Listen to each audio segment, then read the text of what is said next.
Welcome back to the Chasing Common Ground podcast. And today is special because sometimes I forget how often I talk to some people and then I haven't had them on the podcast for a while. So I feel like everybody's part of the world that I'm in. And then I realize, nope, like Alex McBrairty and I have been talking probably every day for like the last 4 to 5 years or something along those lines. So this is definitely somebody who is special to the show, probably very popular among the audience. I know a lot of my personal friends follow you, Alex, so you've set an impression on a lot of people. So a large quantity of my subscriber base is probably familiar with you. Actually, I should say one of my friends, when I was on a walk with him, is one of my long ass walks. He asked about what you do. And so I think this is a great, I didn't even plan that segue, but this is perfect. So for anybody that wants to know more about Alex, definitely go back to like some of the past appearances. You could just search Alex McBrairty and search for Chasing Common Ground or search the Lifestyle Chase. Have you even been on the show since it turned into Chasing Common Ground? I have not. Wow. Okay, we're breaking ground today. So Alex, I have a question for you, and it's going to set you up for a lot of thinking. And that question is, if somebody is listening or watching right now and they feel like change is impossible for them, what would you want them to hear from you today? Oh, that's a good. We're just coming out of the gate hard, the first one, aren't we? For someone that feels like change is impossible, that's an interesting question because, and to your point, Chris, of listeners who have ever heard you and I on a podcast separately and especially together, we can be long-winded. And the reason for that for me just proves my point is context is important. Context. I don't think much else that comes out of our mouths matter. For changing things important. The interesting thing about that is oftentimes it's for lack of trying. I think people who try to change things feel like they're constantly hitting their head against a wall and not actually seeing any progress. And that barrier is what makes people feel like change is impossible. And it's interesting too, because I feel like my personal perspective on it is that as humans, this is a very humanistic psychology perspective, is we need progress to feel our best. We need to feel like we're progressing towards something. It could be in our health, it could be in our career, it could be in our relationships. Like we need something, a hobby to make progress towards. So oftentimes if people feel like change is impossible, they've likely been doing things and they feel stuck. And what that usually means is they're doing the wrong things.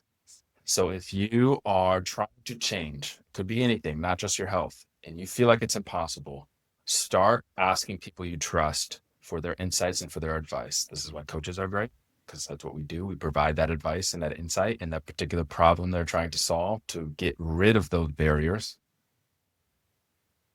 Because oftentimes when we do it alone, we will, if we try hard enough, eventually come to those same answers, but it's taken the very long way. And a lot more bruises on the forehead than we probably need. But if we recruit someone who's got a little bit more insight or even just an outside perspective, oftentimes they can help us figure out just the usually small tweaks, things we need to do a little bit differently to actually start pushing that change. So when people are thinking about making a change, a lot of the time they're thinking about motivation as one of those factors. So what's the biggest mistake people make when they say, I just need to stay motivated? So this is an interesting question too, because there's a lot of talk about motivation, about how we need to be motivated to make change or motivation doesn't matter and all we need is discipline. And the reality is that all behavior is driven by a motivation for something, right? All behavior serves a purpose. There's an outcome we're trying to get, and it's because we want that outcome that we are even motivated to do that. A good example of this is you'll never see me playing chess. I know how to play chess. I know all of the rules for chess. I even know some of the very basic strategies of chess, but you'll never see me playing chess because I have no desire to play chess, right? So there's no motivation because there's no outcome in it for me. It's not fun. I'm not trying to be a chess champion. There's just nothing in it for me that motivates me to do it. So I don't do it. If we're consistently trying to exercise more, if we're trying to change our diet, if we're trying to, whatever it is that we're trying to change, if we're attempting to do it, inherently there's motivation there. There's something that we want. And I think it's not that people aren't motivated. It is this not recognizing that motivation is not a static force. It comes and goes, it ebbs and flows, it's high and it's low, depending on a number of factors, depending on how much sleep we've had, depending on what the weather looks like. We've all walked outside on a sunny day and suddenly we feel extra motivated compared to a gray, rainy day. So all those external factors can influence the intensity of our motivation, and being able to understand that reality and be able to recognize even some of the factors that play into whether our motivation is going to be high or low, and then build appropriate systems. And really, when I say systems, I just fancy way of saying habits, which are just a fancy way of saying our routines, the things that we have planned to do and are consistently doing every single day or frequently, so that we are reprogramming ourselves to do those actions even when motivation is low or even if it's high. Hmm. I think like something that stood out to me, and it comes up quite often in my check-ins with A-team members. And for anybody who doesn't know, I actually get to coach some of the A-team members within Alex's business, A-team Fitness. And oftentimes the topics that we talk about are weather related because weather makes such an impact. And when you talked about how motivation is a lot easier when it's a sunny day versus an overcast, gloomy, rainy, cold day, that makes me think about one of the other things that comes up for a lot of people, and it's perfection. Like always feeling like in order to be done, it has to be perfect. And if it can't be perfect, there's no point in doing it. So why is being perfect actually the fastest way to fail? Oh boy, good old perfectionism. It's a weird counterintuitive sort of truth that, and you alluded to this by saying it's the fastest way to fail, where perfection is just an ideal that doesn't exist. Things will never be perfect, especially in an endeavor that is a requirement for participation is doing it frequently every day. You might have a perfect workout once. Might be a sunny, bright day. You've had a good night's sleep. You're well nourished. You've eaten good, healthy meals. You have good energy. You get in there, you set a couple of PRs. You have enough time, no stress to just get all your lifts in, set PRs in a couple of them. You walk out feeling on top of the world. That's close to a perfect workout as you're able to get. But the chances of that happening repeatedly over and over again, gonna happen. It reminds me of that meme that's like 10% of your workouts will feel really good, 10% will feel like total trash, and the other 80% you're just getting in and getting it done. Hmm. Kind of. And so if we're expecting either the things we need to be doing to be perfect, workouts, nutrition, etc., or ourselves to be perfect in the execution of those things, ultimately what it's doing is just leading to a lot of disappointment. And disappointment is one of those external factors that will drastically lower the amount of motivation that we feel to continue to do the very things that are going to allow us to see the results that then raise our motivation. So that gets me thinking because a lot of people know sort of like, I mean, social media in general puts all of us looking like some perfect version of ourselves. And especially when people only have a snapshot. Like, for example, as I alluded to earlier in the episode, like if people don't follow you directly, Alex, they may not have realized the connections that you and I have, how many times per week we talk to each other, how many times we met in person, because it's just not something that's shared as publicly as everything else that we might talk about. And something else that I think is important for people to hear when they are trying to make change for themselves is the relatable nuance that people have experienced when they are going through their own routine. So you talked about how not every workout is perfect, and in fact, like most workouts aren't perfect. So I'd love to dig into what does your workout look like and how do the imperfections show up in your workouts? This is a great question. So I've had the same workouts. I'm going to preface this by saying, one, I'm a fitness coach. So I have ample time to be in the gym. I work for myself, so I'm able to rearrange my schedule, etc. So That's one caveat to this. But I have had the same workout schedule for before you and I even knew each other. It's been exactly the same. Doesn't change. And so I'm in the gym lifting 5 days a week. And then the other 2 days, my workout, official workout, quote unquote, is going for a run. And then now, over the past 2 years or so, if you follow me on Instagram, you probably have seen this. I will salsa dance anywhere from 2 to 3 times a week for a few hours at a time.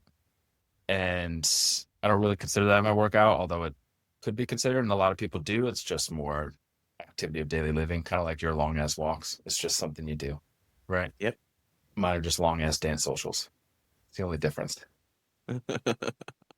And so, but here's what's interesting, right? And this is actually a unique perspective that, again, as you would see, a lot of people don't see, or as you mentioned, a lot of people don't see on social media, is a lot of these dance socials happen late at night, especially on the weekends. I mean, I'm coming up on 34, and there are days where I'm out till 3 or 4 o'clock in the morning because there's a dance event that goes till 2, and it's an hour away from where I live. And so I have to drive the hour home, and then I usually have to eat something when I get home and like clean up and whatever. And so there are times where I'm not in bed till 4 or 5 o'clock in the morning. But then I have something else to do the next day. So I'm lacking sleep, a couple hours of sleep, and I'm trying to get a workout in before I have to go do an activity. So here's a really good example of this. This past weekend, I was at a dance event on 2 different dance events on Friday night. Got home, was in bed by 2:30 in the morning. Had to be up by 7 if I was going to make it to the gym because I was helping a friend plant fruit trees on his farm all day. Now, any normal person would just chalk the dance and the farming and the planting as that's the physical activity for the day. But this for me is where the consistency and the motivation comes in, is I feel my best when I'm consistently doing my routine, when I'm sticking to that routine. It's like the one box I have to check. If I get it done, the rest of the day could be a shit show and I'll manage a lot better. But when I went into the gym for that workout on just a couple hours of sleep, tired from the night before, knowing I have a day ahead of me, it was not my best workout. I may have done 4 exercises. It was like a row, pull down. I might have snuck in a leg press just to not feel bad about myself, and a set of curls so that I could feel good about myself. And that was pretty much all that I did. And those 4 exercises, I rested way too long. I was still in there for 45 minutes to an hour, which for 4 exercises is ridiculous. Probably scrolling on my phone and looking at Instagram in between sets. But even though it was objectively not my best workout by any stretch of the imagination, just the fact that I kept the promise to myself to get in there, I stuck to my routine and my habit of getting in there when I was supposed to, and doing something which I know still benefited me, even if it wasn't perfect, is a great example of, for me, as you said, sticking to that, not letting the perfection cause me to skip it entirely because I'm not able to do the whole workout as I normally would, so that I could still, A, keep the habit alive, and B, go into the rest of that day and weekend feeling the best that I can. Like it.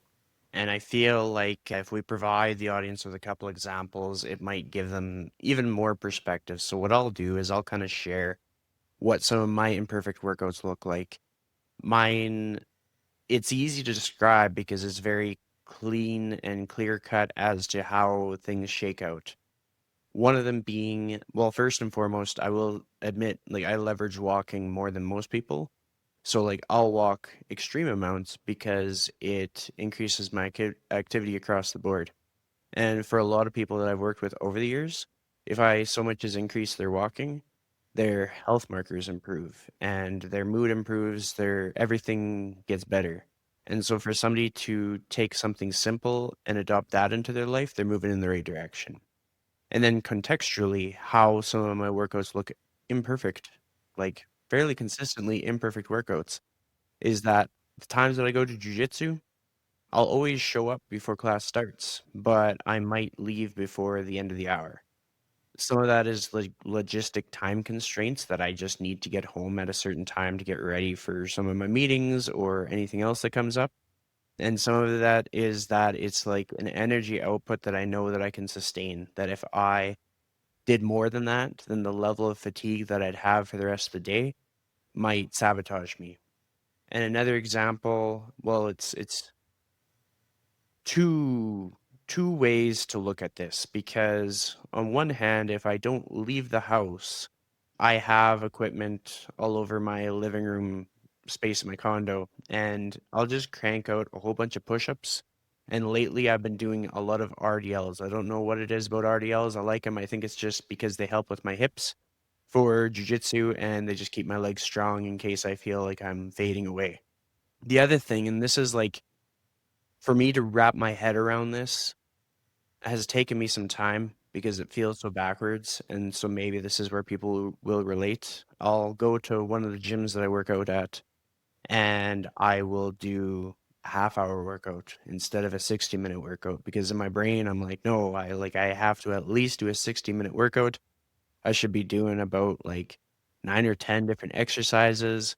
I like the gyms where they show like the rest timer on like the equipment, because I won't rest for longer than 60 seconds. Like, unless I'm doing like a really heavy leg press and like I'm seeing things, then I'll rest much longer. Drop bar deadlift, of course, I'll rest for quite a bit longer just because it's tricky.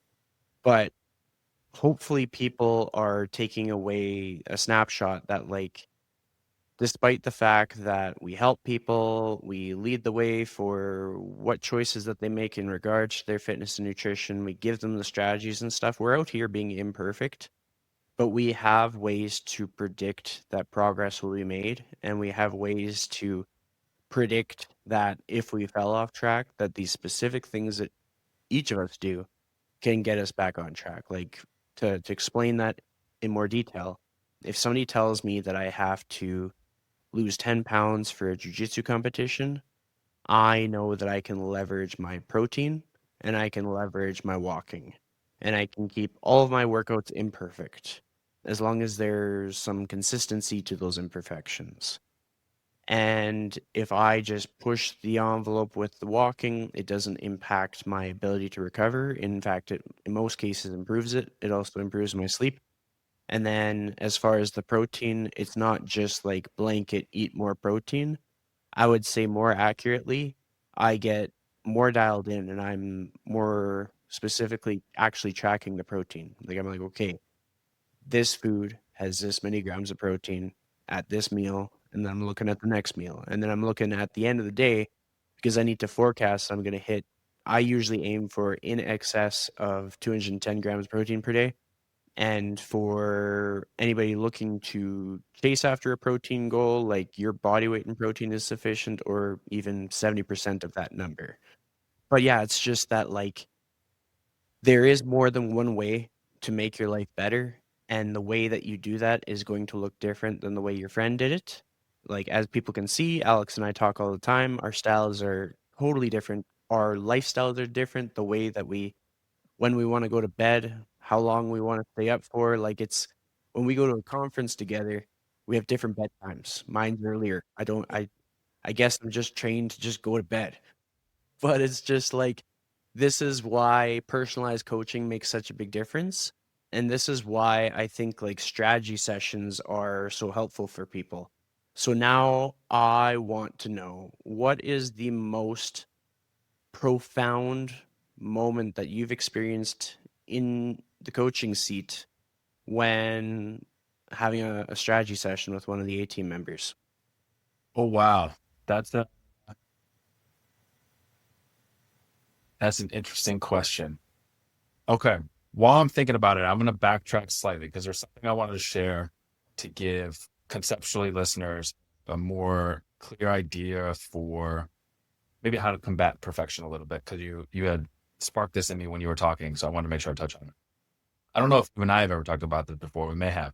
But in my life, there's like a guiding framework that I use to help figure out when life is stressful or when I'm not able to show up as perfectly, quote unquote, as I would like. What is a good trade-off? And for that, I call it my map, which I originally came up with when I was traveling. I think you and I have talked about this.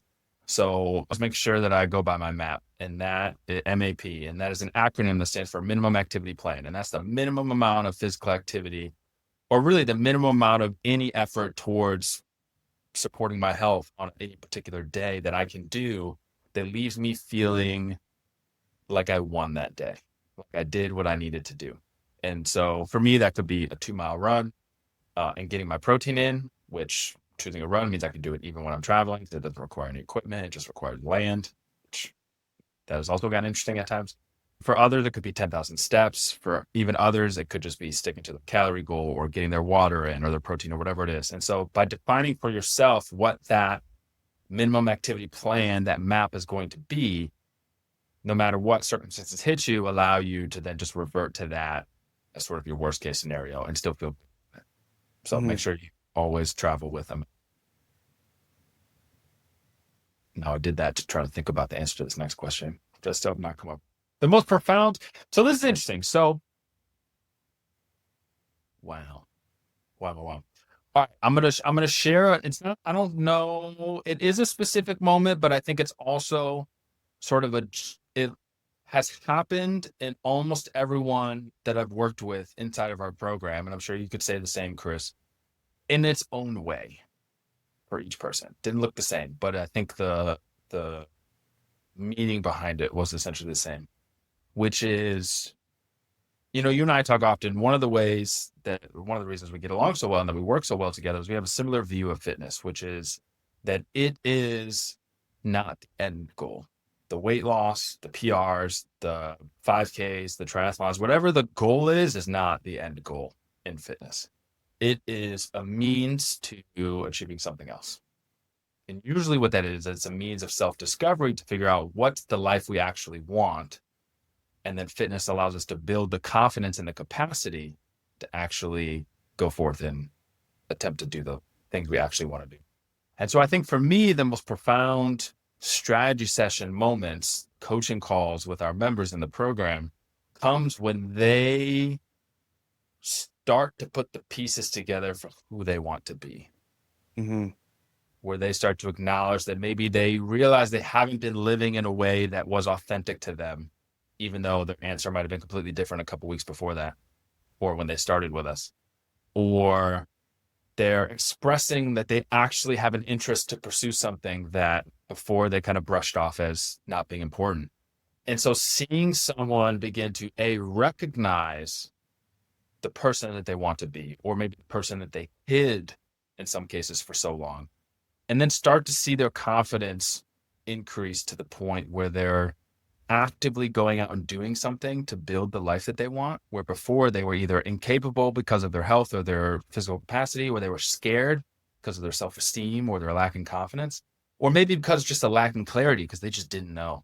They'd been living this alternative, I'll call it an alternative life that was sort of a lie for so long that they didn't even know what they truly wanted. And so the moment where they recognize that, both in themselves and for the rest of their life, is I will die on the hill that is one of the greatest feelings possible to see in somebody else. Absolutely. And you kind of got me thinking. So what I'm about to say has two parts to it.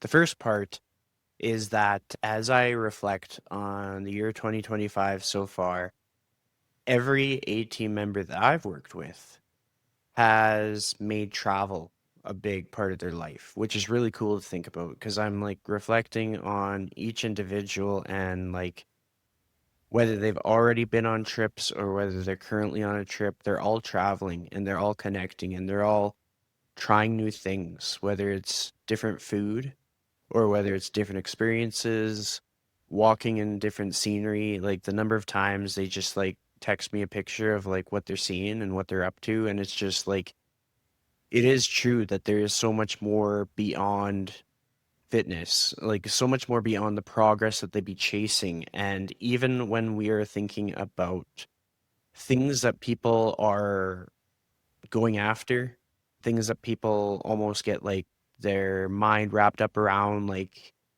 there are cases where people will utilize like a weight loss medication, GLP-1, etc., a quick fix to lose that last like 10 pounds. And what we get to witness with 18 members is how much that it's more than that focus on that specific number on the scale.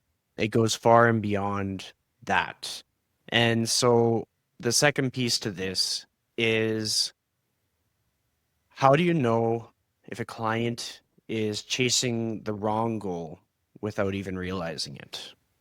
Mm, mm. I think there are signs. I think there are, well, so let me back up for a second. I think one of the important jobs that we have is to constantly sort of temperature check what we're working towards in terms of what's that greater thing. And it doesn't always reveal itself immediately. And sometimes it takes many weeks and sometimes months to figure out for that person, for that client, for that member, and for us to help them figure out what the fitness is a means for or toward. And I think when people get lost in the wrong fitness goal, they're doing it because they're confusing the goal for the end. End in terms of what they're expecting to get from it. They could be chasing a goal out of expectation of a certain status that they'll get or the expectations other people place on them, particularly with regards to weight loss. If they think people will like them more for being a lower body weight, they think people will appreciate them more or give them more attention or whatever the case is. And so there are signs when people are chasing the wrong goal because there will be, we talked about motivation, but there'll be a lack in consistency. There will be a lack in sort of that drive that like to help people find towards their goals. And there will also be a lack of clarity where when they come across setbacks, there will be a lot quicker to be like, why am I even doing this? Or what's the point of all of this? Or this doesn't seem worth it. And usually those are clues that not only they lack in clarity in the goal they're currently working on, but what they ultimately want. And that's why it's so important that no matter what the goal is, and this is again going back to the particular strategy sessions, those coaching calls, is being able to constantly touch base and talk to people and be able to constantly help uncover layer by layer what the real thing actually is. Because oftentimes it's pretty common for people to be working towards the wrong goal or to be working towards a goal for the wrong reasons. And it's not until we're able to uncover what it is they actually want that we have any chance at pivoting towards something that's going to be more meaningful. We're helping people recognize that maybe it's not what the scale says after all. Maybe we don't have to be imprisoned by that number because what we think we're going to get from that is not actually what we're going to get, nor what we want, but it's actually this other thing over here. I love that. And it's just like, the thing that I was thinking about as you're answering that question was, I wonder how many people have been able to identify your 5 to 10 pound weight fluctuations throughout a year. Like, if your weight fluctuates, how many people were able to call that out? Like, I know from my point of view and my experiences, body composition is one thing, but weight fluctuations is another. Like, my weight can fluctuate based on when I'm hydrated versus dehydrated. My weight can also fluctuate based on when I am gaining strength and looking lean and maintaining strength and looking lean. It's like it's a totally different conversation when it comes down to, I've been sedentary for 6 months and got to get back to my workouts. But when somebody is otherwise active and living a very busy life, and the thing that I like to focus on the most is their ability to fit more things into their year or into their day, happy things that bring them joy, things that give them a sense of purpose. There's a lot of people that they find a calling in helping others and volunteering, or even in having roles that are like acts of service in a sense. I think the other day in the A-Team community group, you paid tribute to the teachers in the A-Team member community. I like that because my parents are teachers. I know so many teachers. It's not an easy time to be a teacher. There's a lot of stress. They deserve all of the support and compassion and backup possible. But it's just that, like, there's certain roles that are only possible if your health is in a certain state, and there's certain activities that are only possible if your health is in a certain state. So I think the bigger rock that people should be chasing is being able to book more flights because they're able to get on the plane, they're able to walk more, they're able to sign up for things they've never done, and they can do this pain-free because they're strong, because they're mobile, because they've been able to ward off lots of illness because of a strengthened immune system. But one of the questions that I have is that like people can make all this progress, but I think a lot of people's biggest fear is what happens when it goes away. So most people are worried about losing progress after, let's say, dieting. What's the hidden psychological skill that nobody talks about? So I have an answer for this question, but before I answer it, I want to turn around back on you for a second, Chris, because you mentioned, scale fluctuations, and you mentioned going beyond the scale to the capacity to travel more, to be physically fit, to go on hikes and to do all of these things. And I'm curious what you do when you're working with someone who, by all metrics, has seen improvement in their ability to participate in activities and travel and do all the things they wanted to do, but they're still unhappy with what the scale says. And it might not even be by a lot, 10, 15 pounds, but they're stuck on that number. What do you say, or what do you do to work with them to understand sort of the imaginary power of the scale? So for me, I've actually been able to kind of relate a lot of the things where I definitely empathize with people. I'm not going to say who that I know does this, but somebody in my life will actually change the number on the scale for every time that they check the scale. And something that they've done for decades. And it's because, like, part of it is that on another scale that they use, it puts that number that they use at their home scale in line with the one that they use at the other scale. And so then they can kind of predict what the weight's going to be.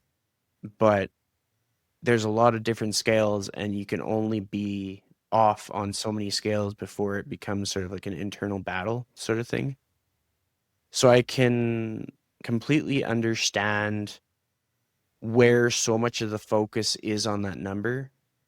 And when I'm having conversations on that topic where the number is the sticking point, where it's like, this just has to go down, and like, why isn't this working? I'm so frustrated.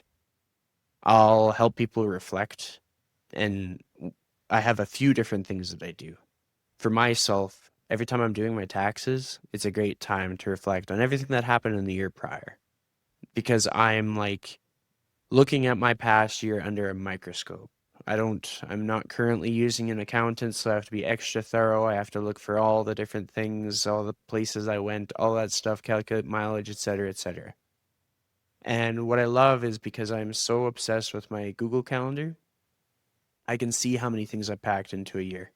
And I think that as time goes on, whether a person's using a calendar attached to their wall or whether they're using a calendar on their phone, a lot of people are probably very similar to how a coach would be. Like, they're listing off people's birthdays. They're listing off the times that they visited with relatives. They're listing off the times that they were able to take a load off of somebody else. Like, we think about maybe a friend went on a trip and you were able to take care of their cats, or maybe somebody's moving and you were able to help them move. And there is a cap for people as to how many of these things we can do in a year. For me, in my circle, I've been at least like a dozen people's go-to person for moving furniture because everybody else that they turn to can't. They're living in pain. There's a lot of things that if they're asked if they want to do things, whether they want to do it or not, they don't get to make that choice. And then travel. Travel is a huge one. Travel is one that at some point in people's lives can bring a lot of emotion with it, because sometimes people need to start a fitness program not because of some internal desire to, or not because they love exercise, but because of what it can buy them the ability to do. Sometimes people need to start a fitness program because instead of being able to walk for a mile, it'll let them walk for 2 miles, but not more. And that's just sort of like a reality of life. And it can come up for a person who would be considered young. It could come up for a person who could be considered old. But that's where we can start to look at progress. And that's where we can start to look at like really tangible, palpable outcomes.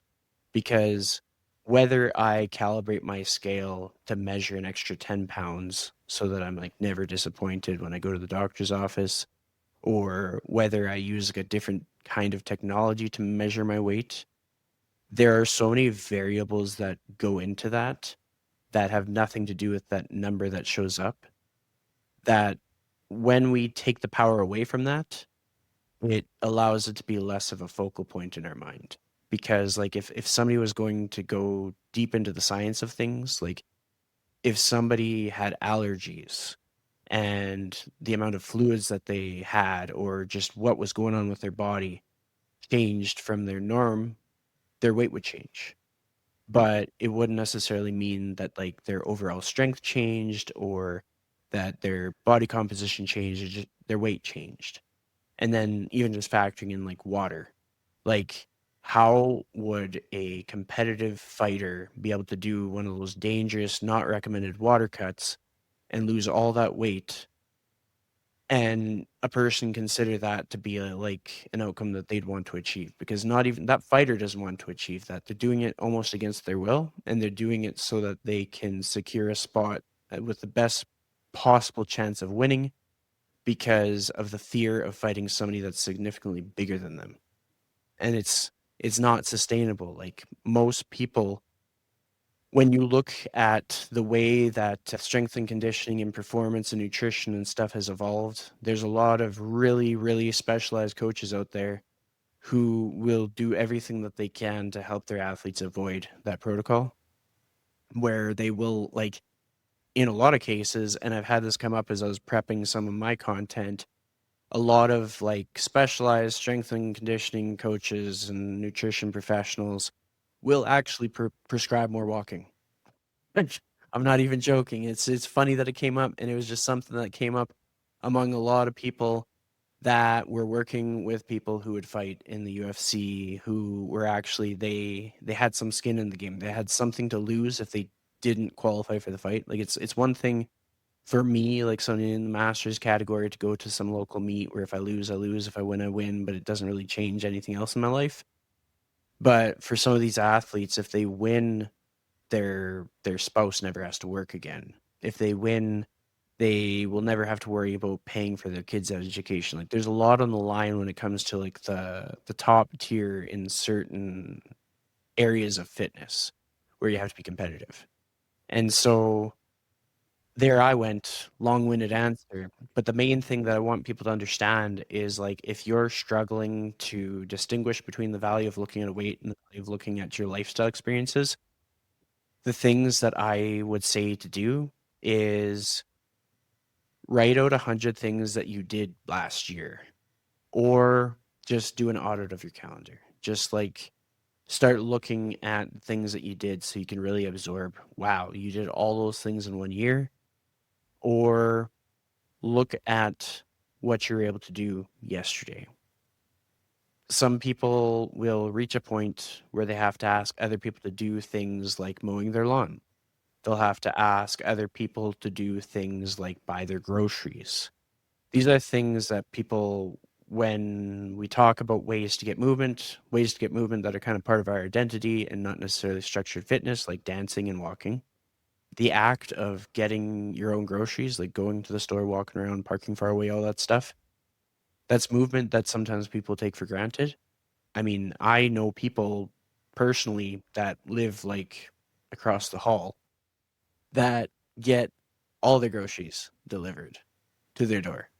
They've never left their home for groceries, and judgment free zone, but that makes a huge difference in a person's quality of life, their amount of activity in a day. Like if you take that one activity away, it's almost guaranteed that you don't exceed 300 steps a day.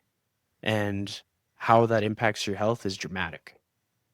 Whereas if you can at all costs find a way to stay mobile, strong, and resilient enough to get to 7,000 steps a day, you are going to have better outcomes over time. Like you might extend your quality of life by 10 years if you can sustain that 6 to 7,000 steps a day. And that's where like nuance comes into play. Like I got my mom a Fitbit, and so that she could get a really clear idea of how many steps she did. And she reported back to me one day that she got her 6,000. I was like, that's awesome. Because 6,000 is a better average than what it would have been had she not paid close attention to that. It meant that where she might have been like, okay, let's shut her down, let's have a nap. She might have gone the long way across the yard or something like that. It just gives you that something to aim for, even though it's not perfect. But hopefully that kind of answers your question. It does. And I want to add on the scale fluctuations just very briefly that one of the patterns that I see is that people equate their body weight to a particular feeling. And then one of two things can happen is they either achieve that weight loss goal and they hit that number on the scale and they don't feel the way they expected to. And then what happens is instead of reflecting on what the feeling actually is or what they can do to achieve that confidence, that whatever the case is, they feel like they just have that number wasn't the right number and they have to keep losing because they haven't gotten the feeling yet. And then that risk extra, restriction and deprivation and all the things that make people really unhealthy and lose weight far beyond the point where they should. A lot of disordered habits. The alternative is they achieve that feeling, confidence, independence, physical capacity, whatever the case is, and they haven't hit that number on the scale. And then they're conflicted because they feel like they should have hit the number on the scale in order for the feeling. And again, that forces them to be consumed by trying to achieve a number when in reality, they've already gotten everything they wanted to get. And they've already won the game and they keep playing for some reason. And this is to your point earlier about kind of helping people distinguish and start to move away from putting so much emphasis and value on what the scale says is A, understanding what that feeling is that we actually want. What is the outcome we actually want? And then recognizing and being able to distinguish between that in the scale so that we don't let the scale dictate what happens.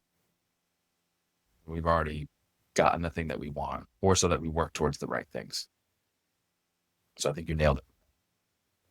I mean, we really riffed on that topic, and I want to make sure that people have something that they can take away from this, something that they can relate to. So I'm going to draw from something that comes up a lot for maybe even people who would otherwise say they don't really need a coach because they have the results they want, they have the lifestyle that they want, but maybe something feels empty and hollow and they're like, why do we do this? So how do you coach people through the boring middle part where most people feel apathy? They're like, what's the point? Oh boy. So this is a layered question because I think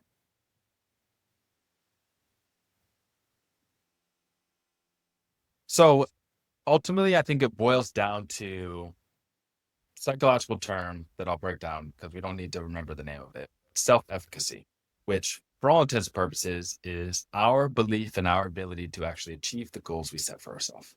That's all that is. It's our self-belief that we can be successful.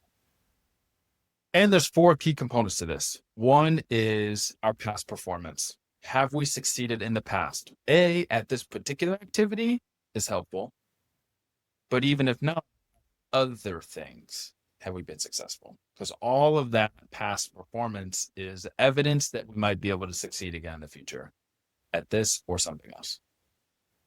So in this case, helping people through conversation recognize what are some wins they've had in the past that we can sort of bind to elevate their confidence so that they have a little bit more belief in themselves.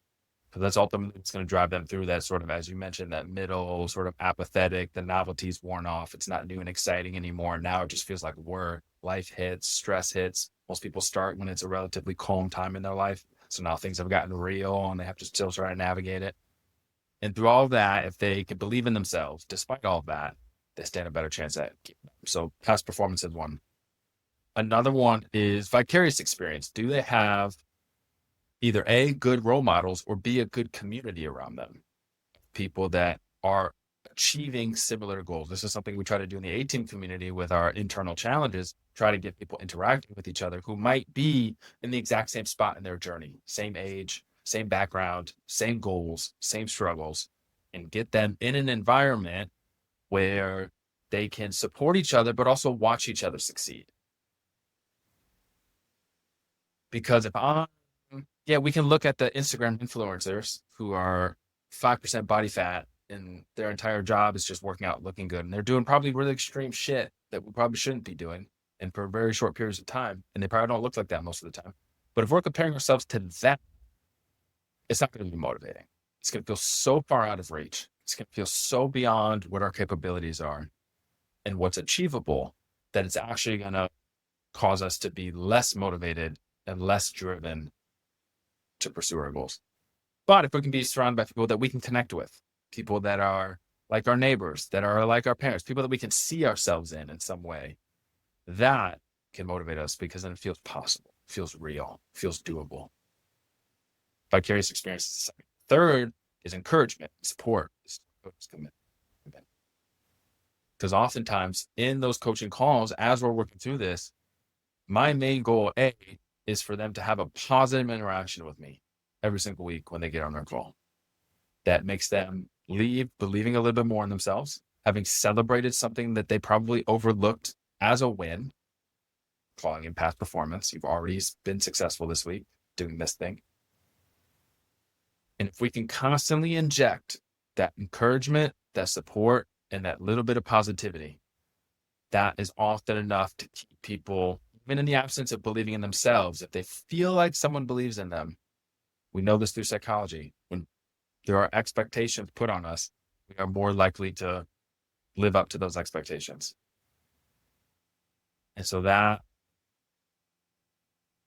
recalling people's past successes so that they can harness the power of that evidence, helping to create a community with these people that allows them to have role models that they can see themselves in, providing the necessary support via encouragement and positivity so that they feel like they're doing a good job and they're recognizing their wins. And then the last component of self-efficacy is emotional state. So if we can help people rewire their negative thoughts and their negative self-beliefs, again, through the interactions that we have, we challenge the things that they say about themselves that might be negative, or when they think they haven't had a productive week and we can clearly see that they've been successful, they've gotten more protein, they've gotten more steps, they've drank more water, taken better care of themselves. We can call that out, rewire the negative thoughts and the negative stories they're writing about themselves, in addition to all those other things. That's how we keep people going. I mean, I had another question that I was going to ask, and you answered that as well. So I have to completely recalibrate here.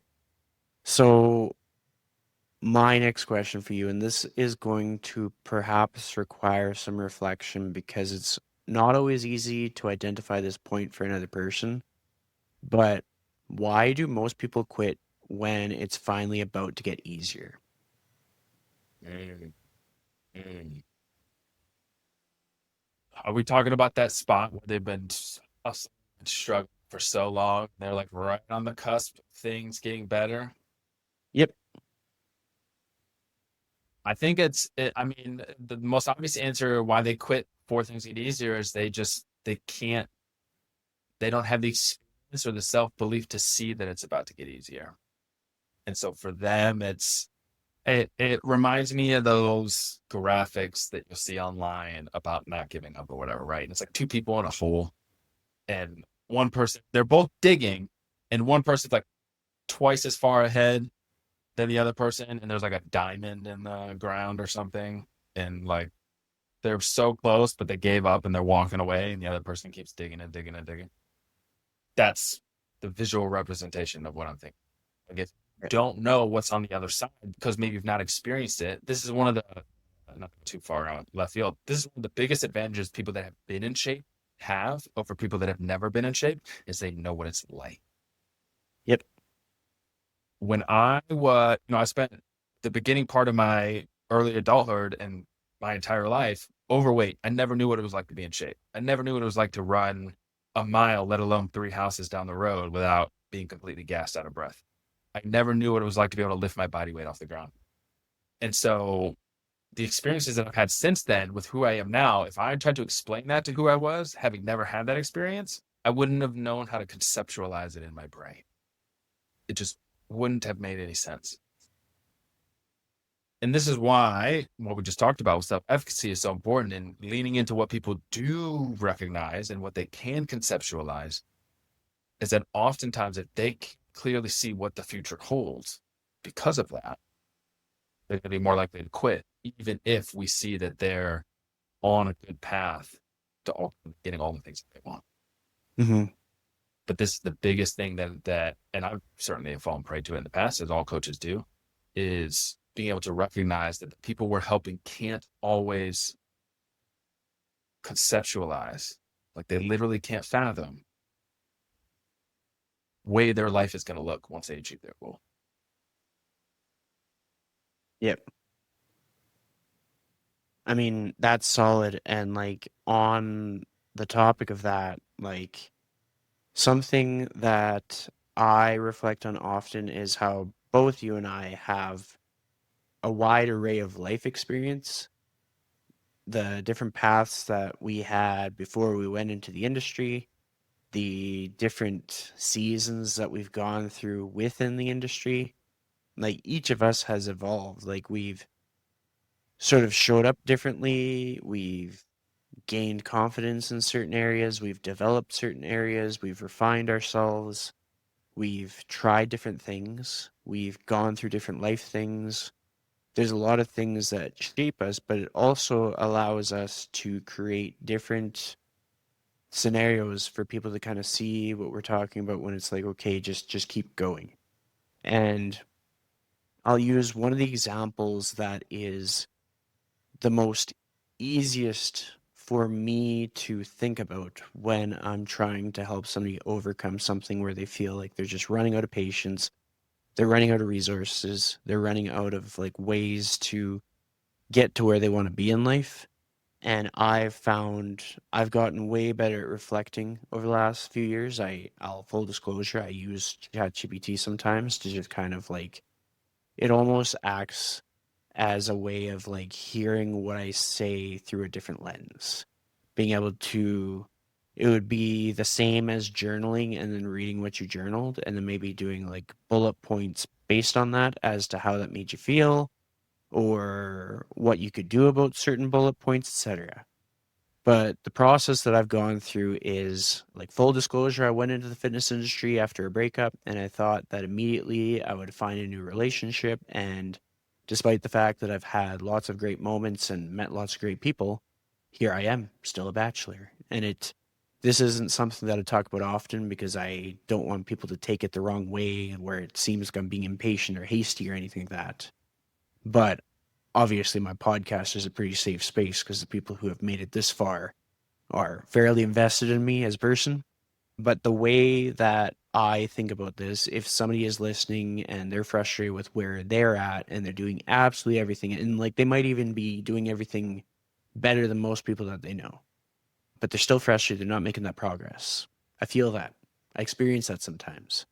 And what I have learned in my own reflection process is how important your identity is.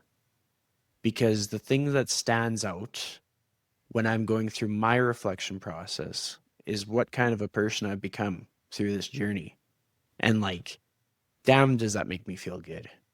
Because I think about who I was when I was in the relationship and I think about who I am now. And I think of who I was in 2018 when I was single.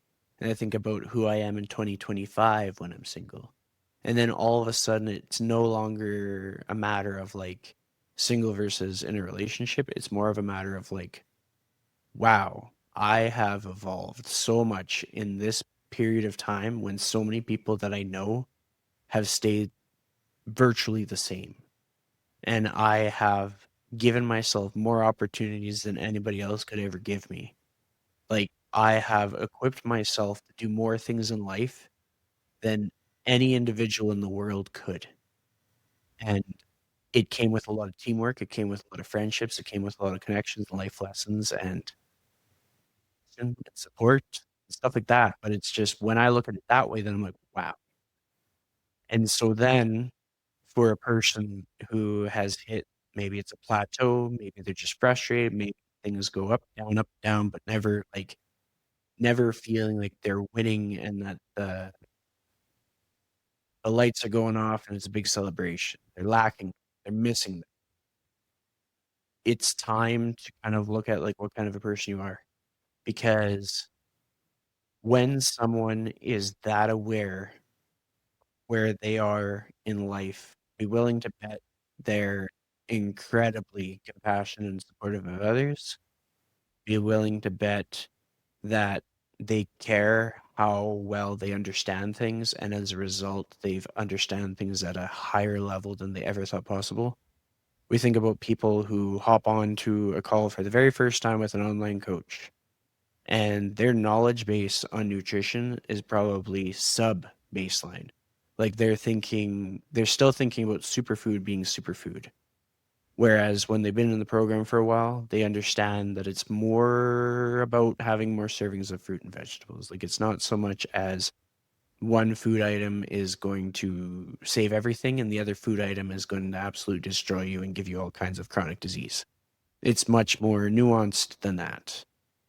And it's just the ways that people evolve as a person, nobody can ever take that away from you. Like when you become more refined, more layered, there's more depth to you, suddenly you become the catalyst in the people around you's life. You're the reason why maybe for a lot of people that I've talked to, whether it's their spouse, their sibling, their children, their parents, the people that we work with become the reason that that person's family changes their life too. And so the person that we work with is feeling frustrated with their progress and they're not seeing how they change their whole family's life and perhaps change the identity of those people too for the better. So it's just, I think sometimes we lose sight of how much bigger it is than just ourselves, and even just cutting us as coaches out of the equation and thinking about the individuals who take that leap to choose to work with us, which is a really big deal. Like they got a lot of choices and people intentionally choose us. But the impact that those people have on the people around them, and I will confess, there's lots of times when 18 members are the reason that I push a little extra in a workout. I'll see somebody will report to me that they did a walk with a dog, or they did some extra steps that day. Maybe I challenged them to do 12,000 steps instead of 10,000 steps. And because I knew that they were going to give it their best effort, I pushed myself in a workout more than I would have otherwise. And so their existence and their identity absolutely changes things. And if they hadn't been at the exact level that they're at, I would have probably looked pretty mediocre that day. And I think these are the things that people don't take into account, and they should, because that's what'll keep you from quitting. But all that said, Alex, is there anything that you want to leave our audience with that would set them up to change the trajectory of the rest of their year? Yeah, and it's actually something I want to touch on that you reminded me of when you were talking about identity, which is I'm a firm believer that there are two types of people in the world.